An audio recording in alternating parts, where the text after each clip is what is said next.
Good morning, student. We will study SST Geography chapter 9। देखिए chapter आपका है India natural vegetation and wild life. Bharat में प्राकृतिक वनस्पतियाँ और उनका वाइल्ड लाइफ मीन्स द वन्य जीवन। ठीक है। Natural vegetation forests provides a natural covers to animals and the waste of the animals provides nutrients of the forest to grow and thrives। देखो जो जंगल होते हैं वो जानवरों को बहुत सारा जो है मटेरियल प्रोवाइड कराते हैं and the waste of the animal provides nutrient of the forest. और जो जानवर होते हैं उनके द्वारा जो निकला हुआ वेस्ट होता है वो उन जंगल को बहुत अच्छा बनाते हैं। जो वेस्ट आपका जैसे गोबर है तो ये सब चीज़ें जो होती हैं उस फॉरेस्ट को जो है और अधिक उर्वरक बनाते हैं और अधिक उपजाऊ बनाते हैं।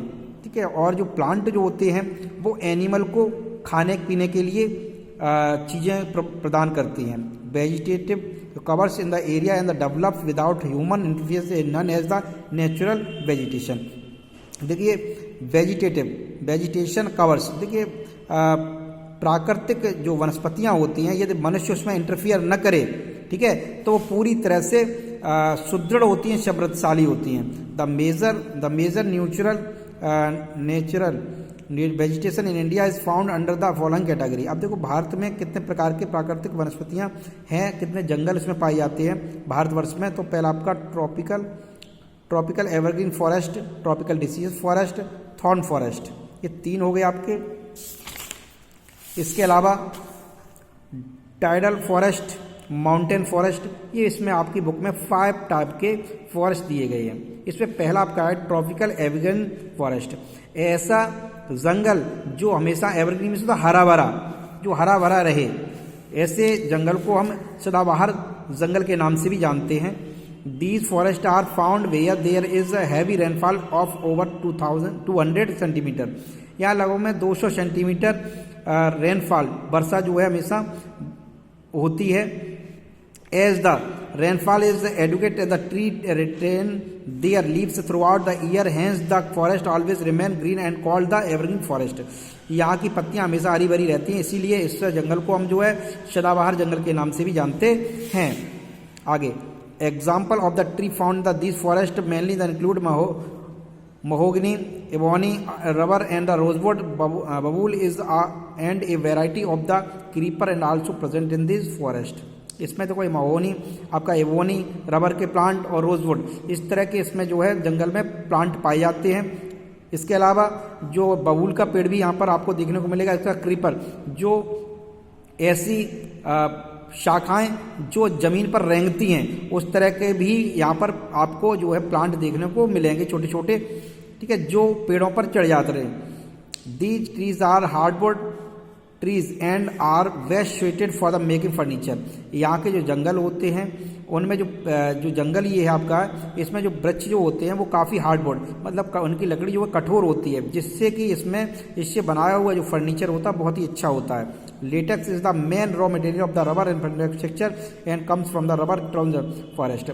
यहाँ पर जो है रबर के प्लांट होते हैं, जहाँ से जो है लेटेक्स निकाल करके उस रबर बनाई जाती है वहाँ से। Evergreen forest also grown the saline coastal water such as the mangrove thickness, the tidal swamp forest. They are found in the windward slopes too of the Western Ghat, part of the West Bengal, Assam, and the Andaman and Nicobar Island and the East Himalayan foothills। देखिए ये जो आपका जंगल है ये आपको western घाट में, आपको waste Bengal आपका असम में है, अंडमान निकोबार आइसलैंड, यहाँ पर आपको प्राय देखने को मिलेंगे। अब आपका आ गया ट्रॉपिकल डिसीजेस फॉरेस्ट। देखिए ये क्या आपका है, इसके बारे में देखते हैं। This forest are called the monsoon forest. इसको हम जो मॉनसून फॉरेस्ट के नाम से भी जानते हैं।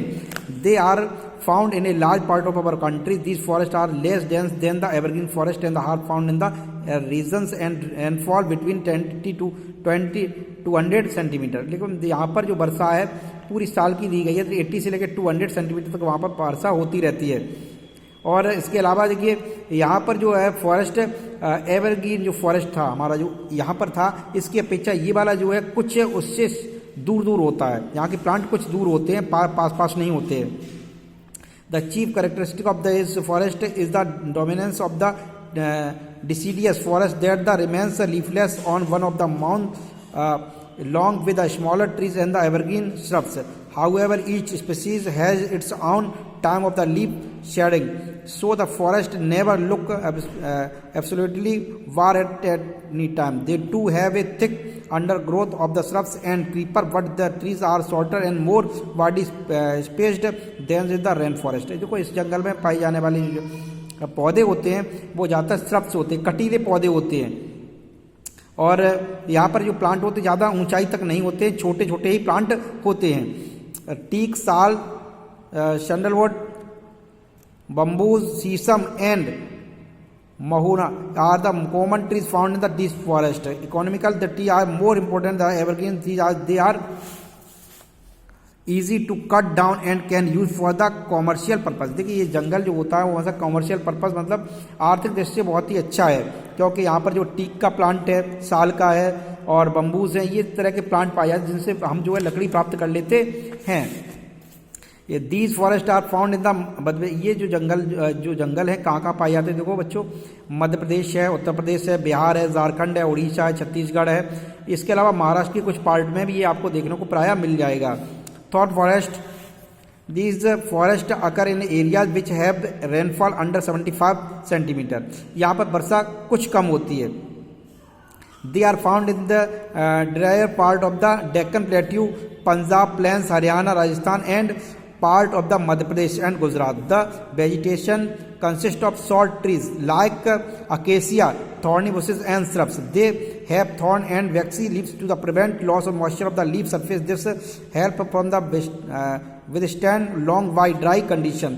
Kikar, babool, date palm and kher are the useful tree of the this forest. देखिए ये थॉर्न फॉरेस्ट है, ये आपका मतलब झाड़ी नुमा जंगल, मतलब ऐसा जंगल जो ज़्यादा बड़ा न हो, उसके प्लांट ज़्यादा बड़े ना हो, छोटे ही हों। इसके अलावा यहाँ पर पानी की जो मात्रा कम होती है, इसलिए यहाँ पर जो है कांटे युक्त जो है वृक्ष ही उगते हैं। इनमें जो आपकी जगह दी गई है हरियाणा है, राजस्थान है और मध्य प्रदेश है, इन जगह पर इनके अलावा इनकी जो लीव्स होती है वो थोड़ी मोटी होती है, जिसकी वजह से इसमें लेटेक्स बना जाता है। इसमें वाष्पोत्सर्जन की क्षमता कम, वाष्पोत्सर्जन ज़्यादा नहीं हो पाता, जिससे प्लांट वहाँ पर जीवित बना रहे। नेक्स्ट आपका है tidal forest. These are called mangrove forest, इनको मैनग्रूव फॉरेस्ट के नाम से भी जाना जाता है। They are found along the eastern coast in the large deltas form by the Ganga, Brahmaputra, Mahanadi, Godavari, Krishna and Kaveri rivers.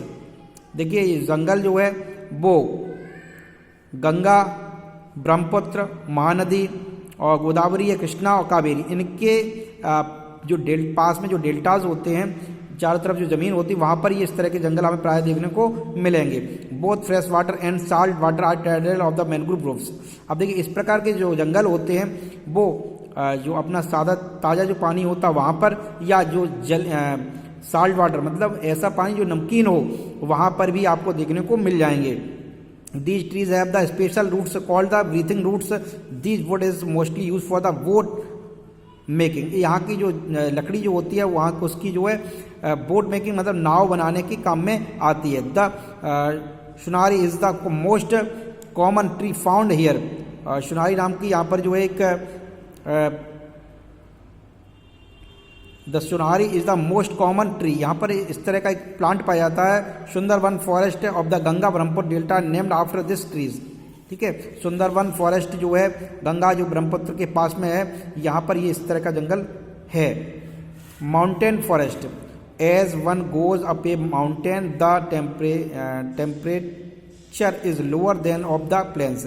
देखिए मैदानी इलाकों की अपेक्षा माउंटेन जो फॉरेस्ट है वहाँ पर जो है टेम्परेचर कम होता है। The vegetation here is the term as the mountain forest in the lower hotels. जो पर्वत होता है उसके निचली जो सतह होती है, निचली जो भाग होता है, वहाँ पर इस तरह के हमें जो है जंगल देखने को मिल जाएंगे। To 1000 metre tropical deciduous forest of the mainly sal are found higher up till 2000 metre. The vegetation is subtropical with trees such as the walnut, chestnut, maple, alders, birch and poplar. यहाँ पर इस तरह के जो है आपको जो है ट्रीज यहाँ पर पाए जाते हैं। However beyond 2000 metre till about 3000 metre coniferous forest of pine, cedar, deodar and silver fir are found over 3000 metre to 5000 metre. Only some alpine to subalpine grass grow. यहाँ पर इस प्रकार की घास उगती है। With a few flowering mosses and lichens, इसके अलावा मॉसेस और लाइकेन भी यहाँ पर उगते हैं। At 5000 metre of the snow line and above the subsoil is always frozen so the nothing grow here.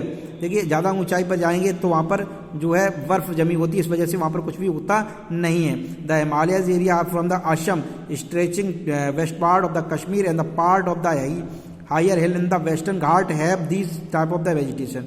देखिए कश्मीर की जो पार्ट हैं और इसके अलावा जो भी वेस्टर्न के जो घाट हैं उनकी जो निचला जो हिस्सा है वहीं पर इस तरह की हमें वनस्पतियाँ देखने को मिलेंगी। ऊपरी पार्ट पर आपको नहीं मिलेंगी क्योंकि ऊपरी पार्ट पर अधिकतर बर्फ जमी रहती है, जिसकी वजह से वहाँ पर कोई प्लांट नहीं होता है। तो बच्चों देखिए इसके बाद नेक्स्ट चैप्टर आपका नेक्स्ट टॉपिक है importance of forest. Forest are the lungs of the earth. जो जंगल होते हैं उनको जो है हम पृथ्वी का फेफड़ा भी कहते हैं। Forest provides oxygen for the environment. Forest के द्वारा ही इस एनवायरनमेंट में, वातावरण में ऑक्सीजन होती है। Forest provides various products like the timber, medicine. लेकिन फॉरेस्ट के द्वारा इसमें बहुत सारे प्रोडक्ट होते हैं जिससे हम जो मेडिसिन प्राप्त करते हैं या लकड़ी प्राप्त करते हैं। तो इस तरह कई सारी चीज़ें हम जो है फॉरेस्ट से प्राप्त करते हैं। This forest are home to wildlife. और इसके अलावा जो जंगली जानवर होते हैं उनके लिए वो एक घर का कार्य करता है। Forest help us in the winding soil and the prevent soil erosion. इसके अलावा फॉरेस्ट जो होते हैं वो हवा को उड़ने, वो के जो मिट्टी होती है उसको उड़ने नहीं देते हैं, उसको पकड़े रहते हैं। इसके अलावा सॉइल इरोजन, और जब पानी बरसता है तो उसकी मिट्टी का कटाव भी वहाँ पर नहीं होता है। The plant growth help water balance और इन द सॉइल। जो प्लांट होते हैं वो पानी की जो है पानी को जो है बरसाने में सहायक होते हैं। बैलेंस द सॉइल, और हमेशा जो है उस सॉइल में पानी की मात्रा बनी रहती है। तो ये तो कोई टॉपिक आज हमारा बच्चों था।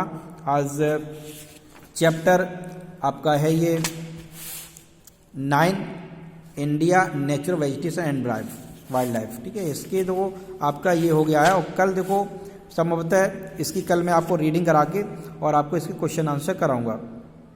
तो आज यहीं तक आपका टॉपिक रहेगा, इम्पोर्टेंस ऑफ फॉरेस्ट। इसके अलावा conservation of the forest, wildlife और preservation of the wildlife, इनके घर पर आप स्टडी करेंगे। इसके बाद कल हम डिस्कस करते हैं। Thank you, have a nice day.